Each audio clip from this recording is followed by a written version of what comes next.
సింగరేణి సంస్థపై చేసిన వ్యాఖ్యల కేసులో అరెస్ట్ అయి చంచల్గూడ జైల్లో ఉన్నటువంటి బీఆర్ఎస్ మాజీ ఎమ్మెల్యే బాల్క సుమన్ విడుదలయ్యారు. షరతులతో కూడిన బెయిల్ను తెలంగాణ హైకోర్టు మంజూరు చేయడంతో పాటు 25,000 వ్యక్తిగత బాండ్తో పాటు 2 పూచీకత్తుదారులను సమర్పించాలని హైకోర్టు ఆదేశించింది. దాదాపు 25 రోజుల తర్వాత ఆయన జైలు నుంచి విడుదలయ్యారు.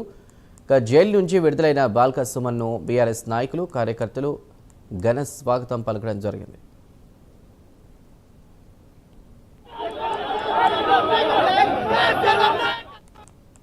మూడేళ్ల పాలనలో ఒక్కరికి కూడా పట్టా ఇవ్వలే.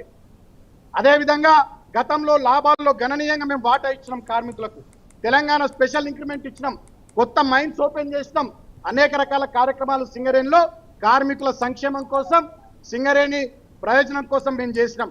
కానీ వాళ్ళ మూడేళ్లలో సింగరేణిని బంగారు గనిగా ఉన్నటువంటి సింగరేణిని కుంభకోణాల గనిగా మారుస్తూ రేవంత్ రెడ్డి ప్రభుత్వం కార్మికుల సంక్షేమాన్ని గాలికి వదిలేసి సింగరేణిని ప్రైవేటీకరించే దిశగా ఇవాళ కుట్ర చేస్తూ ఉన్నది. ఈ కుట్రను సింగరేణి కార్మికులు, ఆ ప్రాంత ప్రజలు, తెలంగాణ ప్రజానికం అంతా కూడా మనం గట్టిగా అడ్డుకోవాల్సినటువంటి అవసరం, బాధ్యత మనందరి మీద ఉందని చెప్పి సందర్భంగా నేను విజ్ఞప్తి చేస్తా ఉన్నా.